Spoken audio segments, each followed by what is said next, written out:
Friday Night Lights on Fox 12 Oregon. Presented by Pacific Office Automation. Summer is out, fall is in. Time to get cozy and begin a Week 4 edition of Fox 12's Friday Night Lights. League play here for some, on the horizon for others. This night saw a few matchups between schools across that state line. Perennial powers in the Pacific Northwest, Camas and West Linn, the former place of work and play, and the current one for Lions head coach John Eagle, who will retire at the end of the season. Eagle had state titles with those Papermakers in 2016 and 19, and then those Lions in 24. Adam Matheson took the Mill City Kids in Washington's 4A final last season, his first year leading the Red and Black. Well, the Lions loaded as anybody in our entire region. Just ask Sumner, who WLHS beat on their home turf a week ago. They were Washington State champs. Sloan Baker has been cooking. So too, Marquis. Ashton Marquis, first quarter score, he eats for 16. Later first, more from that green machine. That's Shane Peters, a junior's got some speed to burn. He can move a little maneuvering to the left and the right as well. The need, the want, the will, the how-to. 43 yards, 13-0 West Linn. Early second quarter, Baker back there calling up his own number. Boy, that junior has been cooking. Pull it and take it in. The recipe for success, 29 yards, 41-0 in the end.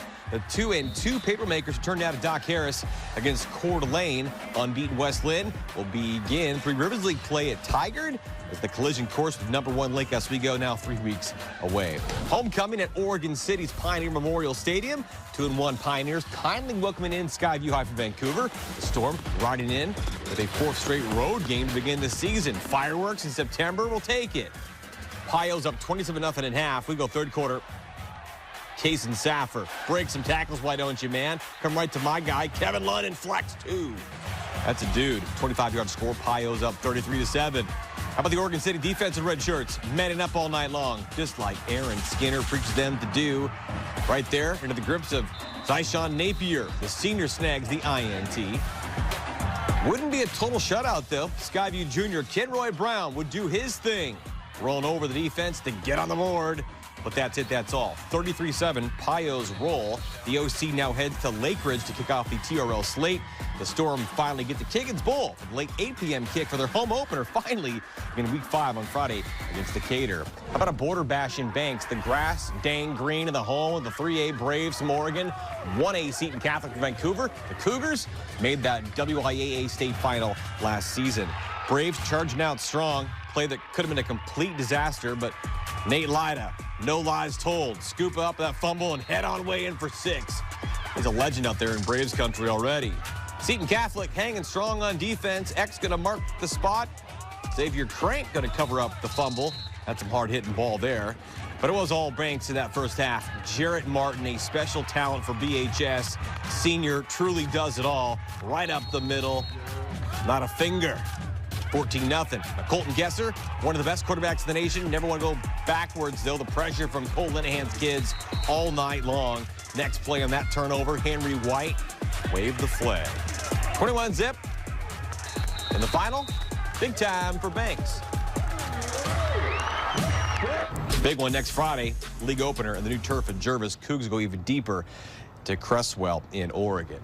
Well, big game time, and nobody's bigger than Craig Bird back here live at Hillsborough Stadium. A 6A playoff quarterfinal rematch between 7th-ranked Lakeridge and #3 Central Catholic. And Craig, I know you've seen a lot of Pacers and Rams games in your time here. This one, anything like one we've seen before? Nick, I'm not going to lie to you. Unless you like referees and punters, this game was not a lot of fun for 3 quarters, but boy, did things pick up in the 4th quarter as a game that looked like it was going to be a stinker turned into a game to remember. The Rams and Pacers looked ready to go before kickoff, but neither team really woke up until the 4th quarter. Yep. The first half was just filled with punts and penalties. So when we started the 4th quarter, it was still scoreless. And wouldn't you know it, our first points come courtesy of the defense, as after Central Catholic fumbles, it's Turner Tropio who scoops, sprints, and trust me, he scores, and it's 7-0 Lakeridge. Central Catholic finally gets offensive when Robbie Long is going long to Talon Sosky, who's going to put on the Jets and fly in from 44 yards out to tie the game at 7. More offense. This time, it's the Pacers as Marcus Post grabs Drew Weiler's toss, and Lakeridge is up 6. But the extra point, it's no good. So it's 13-7 Lakeridge when old Thomas says, not anymore. He's going to take the kickoff, and he's going to get gone. 80 yards to the house. What did it feel like when you saw all that green? I mean, it was amazing. That's what I worked for all season. Getting back there, it's an amazing feeling. You know, I had one guy to beat, and I'm gonna take myself every time in a 50-50 situation. Now, Nick, Cole Thomas told me about that kick return that all game long he was hoping and waiting to fake the reverse on the kick return. When he finally got his chance, boy, did he execute it to perfection. So the Rams, they improve to 3-1 on the season. Live from Hillsborough Stadium, Craig Burnback, Friday Night Lights.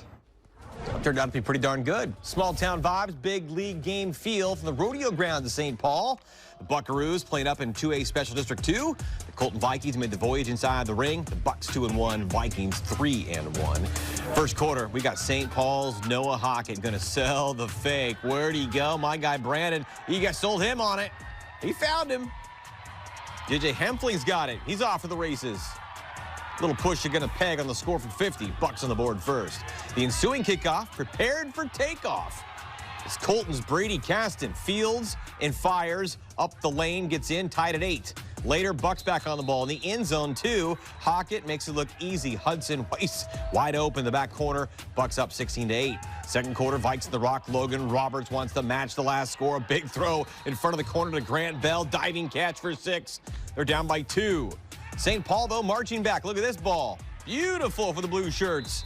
Hockett, the dime piece to Frank Polschneider. He's got Buckaroo bloodline, 20-yard score, 57-20 the final in favor of SPHS. The Bucks will go boom now and bash over on that bus to Toledo. Colton gets back home with Regis. Friday Night Lights of Independence, 5A Special District 3 on the marquee at Central High. The Panthers stomping on home turf with the second-ranked Silverton Foxes, always so darn talented. Silverton, case in point right here, but interception on the first play of the game. That'll do. Defense turns to offense. Their senior quarterback, Chase Dominguez, so darn good. Got to pass to Sutton. Kenzie. That family's so darn good. Same drive. It's Dominguez. Got to find Logan Utillo. It's too easy for him. It's 7-0 for Silverton. And as it goes, got Dominguez. He can throw it, and he can also run it. And you can also get prepared for Halloween pretty soon. This would be a first-round quarterback heat first down run. Would lead to a field goal, and Silverton would have a 10-0 edge. Boy, Dominguez all over these highlights as he is every week, one of the best around. Got to find Lincoln Teeny, another Teeny in the highlights here. That would set up another monster Silverton score. Nash Moser, run it on in, man. 44-21. Foxes win that district battle. The next big one will be next Friday in the dog pound of West Albany High. We will be there. 2-2 Central will visit Dallas. 5A Special District 1 from Randall Stadium in Wilsonville. Homecoming for those 5th-ranked Wildcats. Forest Grove playing down from 6A to 5A. Up against the 2-time defending 5A champs from Wilsonville, who had won 70-0 the first 2 games. Third quarter, Red Zone Wildcats. 70-0 in their first 2 victories. This will be another one. Trevor Gloss fakes it and takes it himself. Runs past the defender and gets in. A 3-yard score. That student section, you know they're having a great time with this one, as they always do in the 9-7-0-7-0. Push-ups for points. They're doing 41 there. Third quarter now, Forest Grove on the ball. Adler Case, nothing to lose. Hucking this one deep, his brother Asher. Case brings it in, 50 yards on the throw and catch. Third play, same drive. Case looking for the score and running for his life. He'd take a shot at the end zone again. Why not? Is Dre Samina coming down with it. Yeah, but the Grovers feeling pretty good. They'd score it. Let's go fourth quarter, though. Wildcats back in the red zone.